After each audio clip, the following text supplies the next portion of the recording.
Assalamualaikum warahmatullahi wabarakatuh. Perkenalkan, saya Silva Nabila Putri Wiratomo dari Departemen Teknik Kimia, jurusan Teknik Kimia dengan NPM 21066340004. Pada kesempatan kali ini, kami dari kelompok FG6 akan mempresentasikan hasil buklet kami yang berjudulkan Membangun Karakter Demi Kemajuan Bangsa. Berikut adalah anggota kelompok kami. Ada Arya Nugraha sebagai ketua kelompok, Alif Farsaisan, kemudian Ananda Ari, Rahma Azizah, dan Kesha Almira, dan juga saya, Silva Nabila Purwiratomo.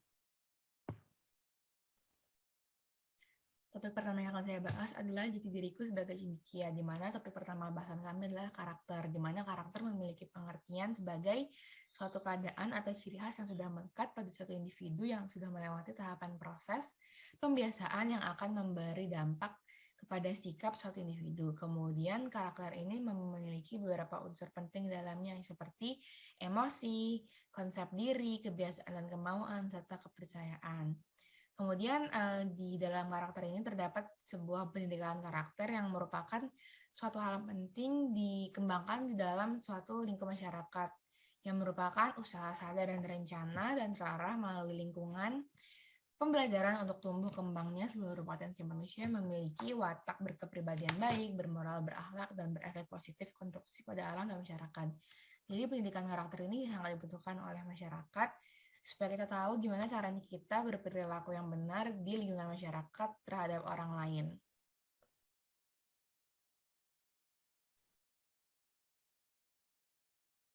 Kemudian selanjutnya adalah nilai pendidikan karakter. Nah, nilai pendidikan karakter ini ada beberapa unsur di dalamnya, ada religius, nasionalis, integritas, gotong royong, dan mandiri. Jadi di sini nilai religius itu maksudnya dalam pendidikan karakter kita membahas hal-hal yang berbau keagamaan seperti keimanan dan lain sebagainya. Kemudian juga membahas soal nasionalis, di mana kita nggak bahas tentang gimana rasa cinta kita terhadap bangsa kita. Kemudian integritas juga gotong royong, jadi kita diajarkan gimana caranya kita bekerja sama dengan orang lain untuk mencapai suatu tujuan. Yang terakhir adalah mandiri. Kemudian dari pendidikan karakter yang sudah kita dapatkan nantinya akan membuahkan sebuah hasil seperti membentuk karakter suatu individu, melatih mental dan moral, kemudian memerangi berbagai perilaku yang tidak terpuji, kemudian menciptakan generasi yang berintegritas, melalui disiplin serta lebih bertanggung jawab. Jadi karakter ini merupakan suatu hal yang lekat pada diri kita yang orang lain bisa melabeli itu dengan hal tersebut seperti itu. Kemudian selanjutnya adalah nilai-nilai Universitas Indonesia. Sebenarnya nilai Universitas Indonesia itu ada banyak sekali, cuman ada 9 hal penting di dalam nilai-nilai Universitas Indonesia yang harus kita tanamkan. Yang pertama adalah kejujuran. Penting bagi untuk mahasiswa dalam melakukan apapun harus melibatkan sikap kejujuran.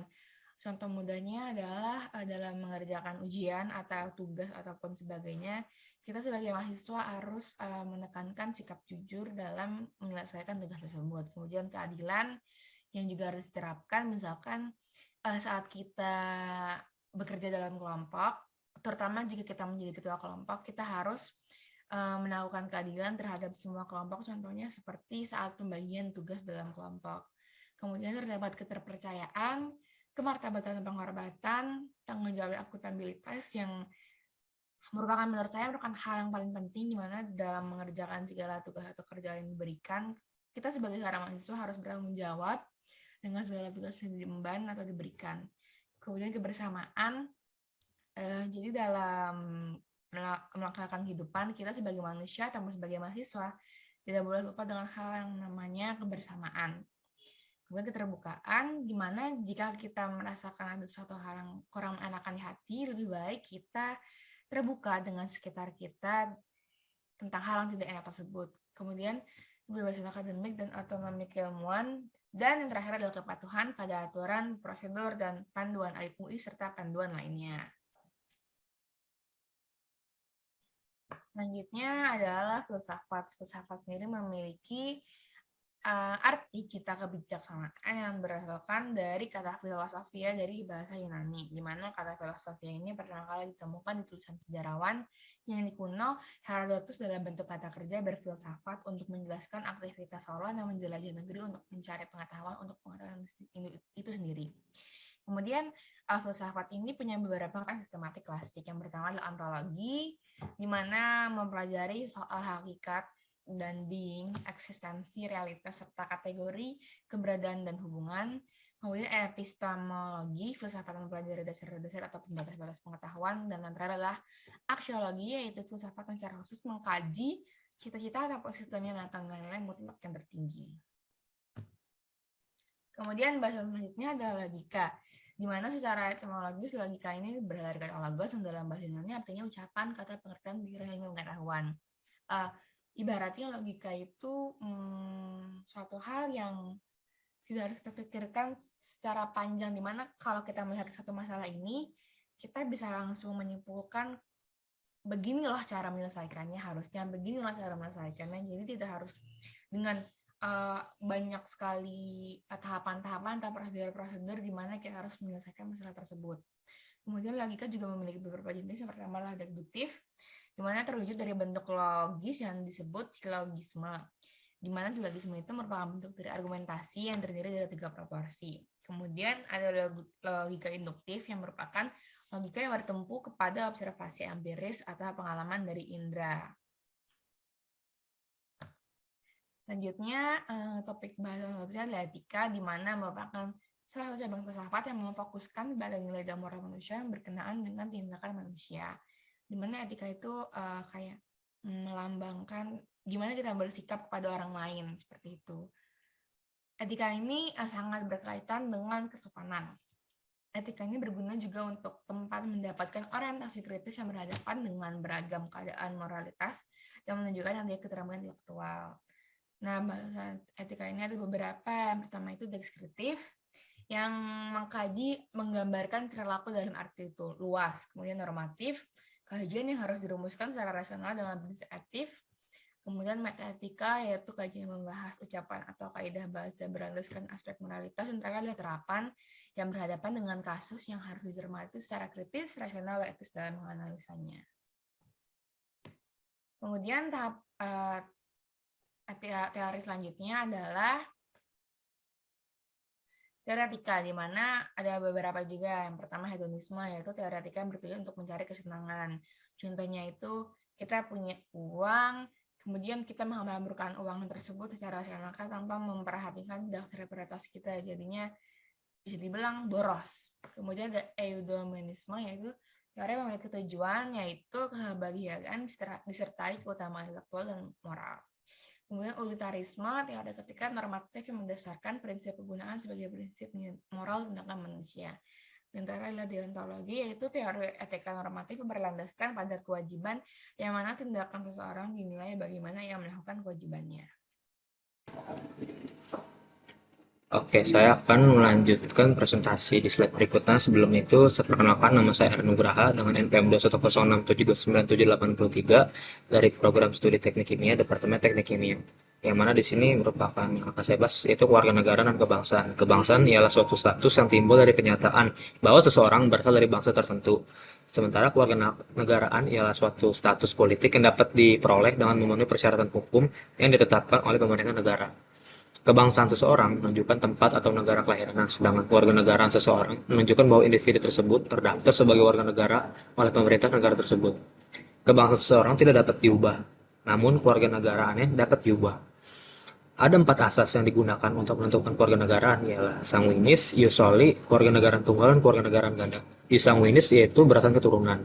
Ius soli berdasarkan negara kelahiran. Kewarganegaraan tunggal satu kewarganegaraan untuk satu orang, dan yang terakhir kewarganegaraan ganda untuk anak-anak yang diatur dalam UU Kewarganegaraan Republik Indonesia. Lalu ada cara untuk memperoleh kewarganegaraan Indonesia menurut Undang-Undang Kewarganegaraan Republik Indonesia. Yang pertama ada kelahiran, lalu pemberian status, pengangkatan, permohonan, naturalisasi, perkawinan, dan kehormatan. Lalu di sini seorang warga negara Indonesia dapat kehilangan statusnya, yang mana Yang pertama, faktor-faktor ialah atas kemauan sendiri menjadi warga negara asing. Yang kedua, melanggar asas keluarga negara yang tunggal. Yang ketiga, masuk dinas tentara asing tanpa mendapatkan izin dari presiden. Yang keempat, tinggal di luar wilayah negara Indonesia bukan dikarenakan dinas selama 5 tahun berturut-turut dan sengaja tidak menyatakan keinginannya untuk mempertahankan kewarganegaraannya selama 5 tahun berikutnya. Lalu yang selanjutnya, yang kelima, ialah perkawinan dengan warga negara asing. Dan yang terakhir, negara tidak ingin adanya loyalitas dan lalu di sini ada hubungan timbal balik antara warga negara dan negara.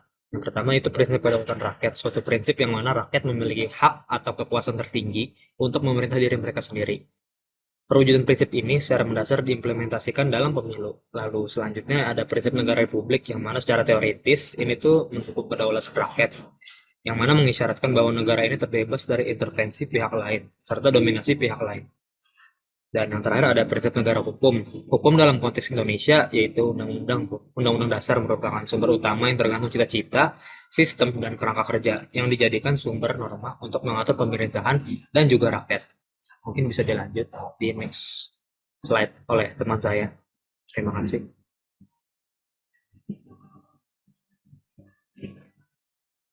Perkenalkan, nama saya Alifar Saisan Maulana dengan NPM 2106707132 dari Departemen Teknik Mesin, Program Studi Teknik Mesin. Jadi pada kesempatan kali ini saya ingin mempresentasikan mengenai kewarganegaraan dan juga Indonesia dan dunia internasional. Lalu ada hak dan kewajiban warga negara. Hak konstitusional warga negara atau constitutional right adalah hak-hak yang dijamin di dalam dan oleh konstitusi dari suatu negara seperti UUD 1945. Setelah UUD 1945 diamandemen, prinsip dari HAM telah tercantum di dalam Konstitusi Indonesia sebagai ciri khas prinsip konstitusi modern. Demikian, prinsip dari HAM yang tercantum dalam UUD 1945 merupakan hak konstitusional warga negara Indonesia. Kewajiban dari warga negara sendiri menuntut seorang warga negara untuk melakukan sesuatu. Apabila seorang warga negara mengabaikannya, maka seorang warga negara dapat terkena hukuman seperti denda atau penjara. Pemenuhan hak dan kewajiban dari warga negara adalah suatu tindakan yang memastikan penyelenggaraan negara berjalan dengan baik. Lalu ada hak dan kewajiban negara. Kewajiban negara Indonesia sendiri secara implisit tercantum dalam pembukaan UUD 1945 alinea keempat, yaitu melindungi segenap bangsa Indonesia dan seluruh tumpah darah Indonesia, memajukan kesejahteraan umum, mencerdaskan kehidupan bangsa, dan melaksanakan ketertiban dunia yang berdasarkan kemerdekaan, perdamaian abadi, dan keadilan sosial. Lalu ada hak negara. Hak dari negara merupakan suatu kewajiban yang harus dipenuhi oleh seorang warga negara. Beberapa contohnya itu adalah hak untuk dipatuhi hukum-hukumnya, hak untuk mendapatkan sumber daya manusia yang berkualitas, hak untuk dibela oleh warga negaranya, dan juga hak untuk berkembang dengan bantuan pajak. Selanjutnya adalah bab 5, yaitu Indonesia dan dunia internasional. Pertama-tama adalah hubungan antar bangsa. Jadi hubungan antar bangsa itu tidak selamanya dapat terasi, dikarenakan kepentingan negara yang berbeda. Hubungan antara dua negara dapat dibagi menjadi dua. Pertama yaitu integrasi yang dapat terjadi karena kepentingan kedua negara sejalan, dan kedua adalah konflik, dikarenakan kepentingan dua negara yang bertentangan. Misalnya konflik dapat diselesaikan dengan tindak kekerasan, penekanan atau pemaksaan, dan akomodasi. Eskalasi dari suatu konflik antar bangsa dapat berakhir menjadi perang. Terdapat dua jenis perang, yaitu perang panas yang menggunakan persenjataan dan perang dingin, yaitu perang tanpa penggunaan senjata seperti persaingan ekonomi dan permusuhan ideologi. Lantas, apa peran Indonesia dalam hubungan antar bangsa? Di alinea keempat, pembukaan UUD 1945, ditulis bahwa Indonesia memiliki kebijakan politik bebas aktif. Kebijakan ini ada untuk menghadapi kenyataan adanya dua blok pemenang dalam Perang Dunia II, yang memiliki ideologi berbeda dengan blok barat memegang ideologi liberal dan blok timur memegang ideologi sosialis. Dengan ini, Indonesia bersama Mesir mengadakan konferensi Asia Afrika di Bandung pada tahun 1955 yang menjadi asal dari gerakan non-blok. Negara yang bergabung dalam gerakan ini dikenal sebagai negara dunia ketiga atau negara berkembang. Dalam gerakan ini, Indonesia termasuk negara pemprakarsa. Selanjutnya adalah berbagai kecenderungan di era globalisasi. Akhir dari abad 20 dan juga awal dari abad 21 disebut masa atau era globalisasi. Era globalisasi ini dapat dilihat dari kemajuan teknologi dalam berbagai bidang, seperti bidang transportasi, telekomunikasi, dan juga perdagangan bebas. Selain itu, pada era globalisasi ini, orang-orang terdorong menjadi warga negara dunia. Negara yang sudah maju dan kaya mencita-citakan dunia tanpa batas. Dunia tanpa batas sendiri bukanlah hal yang negatif, tetapi hal ini dapat merugikan bangsa yang sedang berkembang. Jika suatu bangsa tidak memiliki karakter nasional yang kuat dan juga tingkat intelektual yang tinggi. Adanya dunia tanpa batas dari globalisasi ini membuka jalinan hubungan dari berbagai macam individu yang berbeda yang membawa berbagai kecenderungan politik, ekonomi, sosial budaya, dan bentuk pertahanan keamanan. Indonesia sendiri pernah dilanda suatu bencana nasional di awal era globalisasi yang berawal dari krisis ekonomi dan juga moneter, yang kemudian berkembang menjadi krisis budaya yang menyentuh segenap sendi kehidupan bangsa. Selain itu, ada juga ancaman dari blok Barat yang berusaha untuk menyebarkan ideologinya setelah robohnya Federasi Uni Soviet. Untuk menghadapi kondisi ini, kerjasama bilateral saja tidak cukup, sehingga harus dikembangkan kerjasama regional dan internasional. Wilayah regional sendiri mempunyai arti sebagai daerah sekitar negara dengan penekanan pada wilayah yang homogen atas dasar ciri geostrategis dan dapat berupa persamaan ras, budaya, dan sumber daya. Kerjasama regional merupakan strategi untuk menghadapi negara yang lebih kuat, sehingga negara-negara anggota mempunyai posisi tawar yang lebih kuat pada era perdagangan global. Pada kasus ini, Indonesia telah memprakarsai pembentukan Perhimpunan Negara Asia Tenggara atau ASEAN, yang di mana konsep kerjasama regional seperti ASEAN ini banyak dikembangkan di era globalisasi. Bismillahirrahmanirrahim. Assalamualaikum warahmatullahi wabarakatuh. Perkenalkan, nama saya Ananda Ari dengan NPM 2106729631 dari Departemen Teknik Kimia, Program Studi Teknik Kimia. Dalam kesempatan ini, kelompok kami FG6 akan mempresentasikan buklet kami, yaitu membangun karakter demi kemajuan bangsa. Anggota kelompok kami adalah Arya Nugraha, Alifar Ihsan, saya Nandari, Rahma Azizah, Keisha Almira, dan Silva Nabila Putri. Lalu saya akan membahas tentang warga negara anti korupsi. Ya, lalu kita akan mulai dari dasarnya saja, korupsi dan pencegahannya. Ya, korupsi merupakan masalah krusial di Indonesia, di mana korupsi tumbuh sangat cepat dan merajalela di berbagai aspek kehidupan masyarakat. Tentunya diperlukan upaya yang efektif untuk menanggulangi korupsi di Indonesia. Upaya tersebut berada dalam bentuk budaya anti korupsi yang perlu dilakukan sejak dini. Upaya pendidikan anti korupsi tentunya akan menjadi solusi yang efektif dalam meminimalisir korupsi. Pemerintah Indonesia memulai upaya pada tahun 2009 melalui Kementerian Pendidikan Nasional untuk menemukan bahan ajar berupa modul pendidikan anti korupsi di tingkat sekolah dasar hingga menengah. Namun, upaya ini tentu bukan jaminan dalam mengembangkan konten materi pendidikan anti korupsi di sekolah tersebut. Kata kunci dalam korupsi adalah abuse of power for personal gains, yang mana korupsi merupakan penyalahgunaan wewenang untuk kepentingan pribadi. Melanjutkan kepada pendidikan anti korupsi, itu terdapat suatu sistem akuntabilitas yang merupakan suatu hal penting dalam demokrasi. Dalam demokrasi terdapat keseimbangan antara akuntabilitas dan transparansi guna mencapai lingkungan bebas korupsi. Terdapat beberapa faktor yang mendukung korupsi, seperti pendapatan yang rendah, lemahnya moralitas, keinginan yang tidak dikendalikan, lemahnya contoh hukuman pelaku korupsi, lemahnya masyarakat dalam kesatuan untuk memberantas korupsi, ketidaktransparansi lembaga, dan lemahnya sistem pengadilan Indonesia. Lalu kita membahas primordialisme dan pluralisme. Sebagai negara kebangsaan, Indonesia merupakan kumpulan dari berbagai ikatan primordial agama, suku, ras, bahasa, budaya, daerah, dan adat istiadat. Pluralitas seperti ini berpotensi menimbulkan berbagai masalah. Tapi pluralisme merupakan hal yang terikat pada keberadaan dasar ideologi bangsa Indonesia, yaitu Pancasila dan UUD 1945, di samping faktor-faktor lainnya. Dalam proses bernegara, terdapat pengaruh timbal balik antara hak dan kewajiban, serta antara negara dan warga negara. Sisi lain, kehidupan Indonesia tidak terlepas dari pengaruh kehidupan global, sehingga perlu juga mengkaji dinamika hubungan antar bangsa di dunia untuk melihat peran politik Indonesia di dalamnya. Terdapat 7 bentuk korupsi. Yang pertama adalah penyalahgunaan wewenang sehingga merugikan keuangan negara. Yang kedua adalah suap-menyuap. Yang ketiga adalah penggelapan dalam jabatan, yaitu menggelapkan uang atau dokumen untuk kepentingan pihak. Nomor 4 adalah pemerasan, yaitu tindakan memaksa orang lain demi keuntungan semata. Yang kelima adalah perbuatan curang yang biasanya disebabkan oleh tindak korupsi.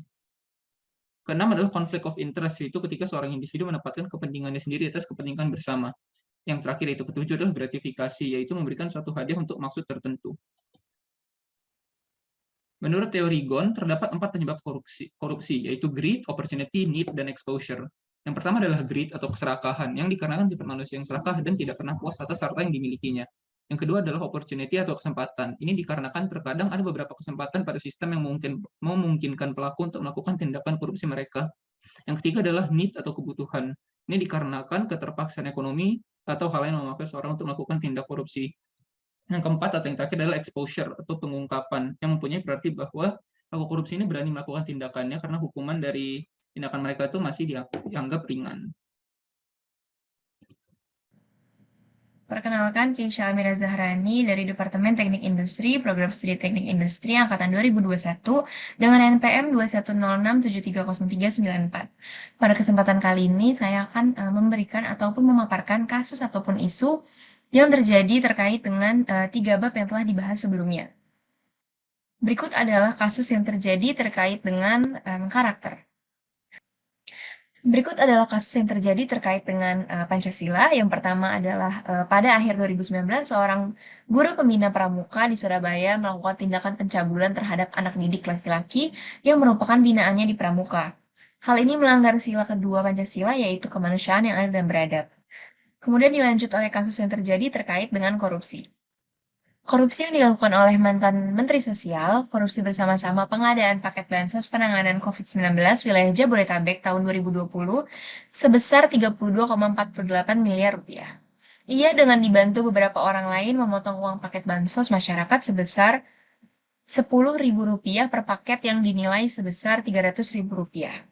Sekian pemaparan atas kasus ataupun isu yang terjadi terkait dengan 3 bab yang telah disampaikan sebelumnya. Terima kasih juga atas perhatiannya.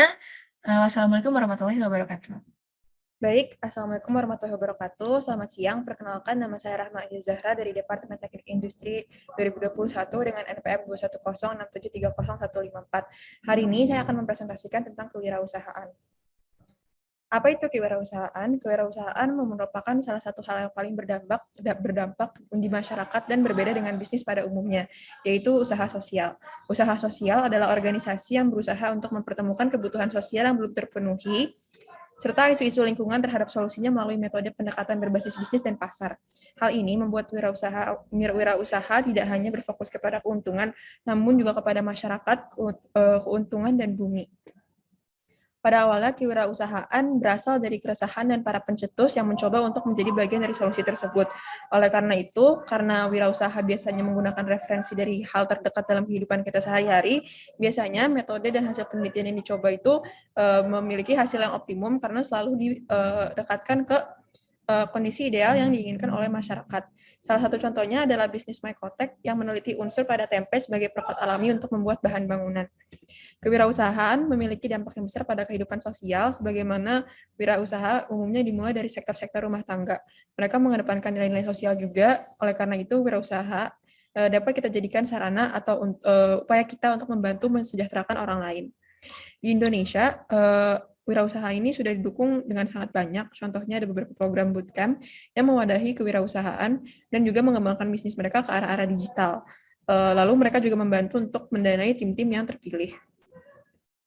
Selanjutnya, apa sih usaha kita untuk menjadi wirausahawan? Yang pertama adalah untuk memberanikan diri dan melakukan pencarian data dan juga informasi. Yang kedua, selain inovasi, solusi yang kita bawakan juga harus menjadi inovasi yang kita bawa juga harus menjadi bagian dari solusi dari masalah utama yang kita buat tersebut. Yang ketiga adalah memanfaatkan peluang dan melakukan analisa yang merinci. Dan yang keempat adalah mencari banyak data untuk merumuskan strategi-strategi terbaik. Dan peran kita sebagai mahasiswa untuk menjadi bagian dari wirausahawan adalah untuk mencoba menyelesaikan masalah yang paling relevan dan paling kecil di lingkungan kita sehari-hari. Berawal dari keresahan, kita dapat memberikan dampak dan memberikan solusi melalui wirausaha.